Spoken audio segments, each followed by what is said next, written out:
વાપીવાસીઓ માટે આજનો દિવસ રાહતભર્યો હતો. લાંબા ઇંતજાર બાદ બલિંઠા જકાતનાકા અંડરપાસનું ઉદ્ઘાટન કરવામાં આવ્યું છે. ગુજરાતના નાણાપ્રધાન કનુભાઈ દેસાઈએ ફીતા કાપીને આ પ્રોજેક્ટ જનતાને સમર્પિત કર્યો હતો.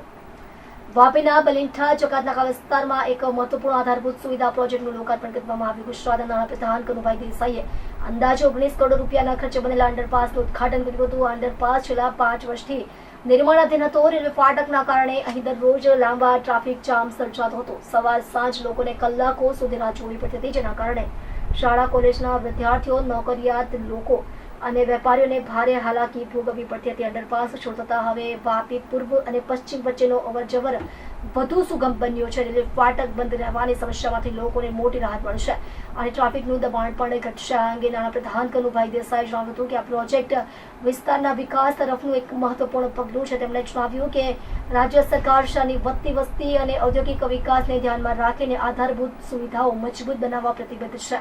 સ્થાનિક નાગરિકો અને વેપારીઓએ આ અંડરપાસને મોટી રાહત ગણાવી છે. તેમનું કહેવું છે કે વર્ષોથી ચાલતી આવતી ટ્રાફિક જામની સમસ્યા હવે ઘણી હદે ઓછી થશે. વાપી મહાનગરપાલિકા બન્યા પછી એ રીતે વાપીમાં વિકાસના કામો થઈ રહ્યા છે અને લોકોની જે આકાંક્ષાઓ હતી એને ધીરે ધીરે પૂર્ણ કરવાની દિશામાં જ્યારે સરકાર આગળ વધી રહી છે, ત્યારે આજે વાપી ખાતે 20 કરોડના અંડરપાસનું લોકાર્પણ કરવામાં આવ્યું, જેના લીધે વાપી ટાઉનથી વાપી જીઆઈડીસી તરફ આવતા લોકો માટે ઘણી બધી રાહત રહેશે. અને તે જ રીતે જે નવા ગામો સમાવાયા છે એ બધા ગામોના રસ્તાઓ તેમજ તેને લગતી બીજી સુવિધાઓ માટેનું પણ આજે ખાતમુહૂર્ત કરવામાં આવ્યું અને એ લગભગ 20 કરોડના કામો છે.